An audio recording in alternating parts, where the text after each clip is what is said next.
নমস্কার বন্ধুরা, শুভ টকশোতে আপনাদের স্বাগতম। ভারত থেকে 200 কিলোমিটার দূরে একটি শিপ বিস্ফোরণ হয়।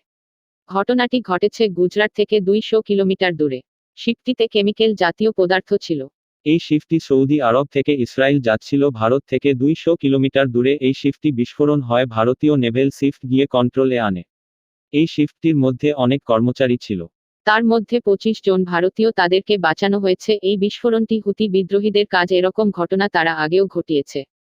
এই ঘটনাটি হুতি বিদ্রোহীরা ড্রোন দিয়ে করেছে। এই হুতি বিদ্রোহীরা এর আগেও ইসরায়েলকে ধমকি দিয়েছে। এই হুতি বিদ্রোহীরা কাতারে থাকে, ওখান থেকেই কাজ করে। এই হুতি বিদ্রোহীদের পুরোপুরি সাপোর্ট করে ইরান। ইরান এই হুতি বিদ্রোহীদের আর্থিক ও অস্ত্রশস্ত্র দিয়েও সহযোগিতা করে। এখন দেখবার বিষয় সৌদি আরব ও ইসরায়েল কি ব্যবস্থা নেয়। এই বিস্ফোরণটি রেড সিতে হয়েছে। পৃথিবীর 25% ব্যবসা বাণিজ্য এই রেড সি থেকেই হয়। এই বিস্ফোরণে পৃথিবীর ব্যবসা বাণিজ্যতেও প্রভাব পড়বে। প্লিজ একটা লাইক দিয়ে দেবেন এবং চ্যানেলটিকে সাবস্ক্রাইবও করে দেবেন। এরকম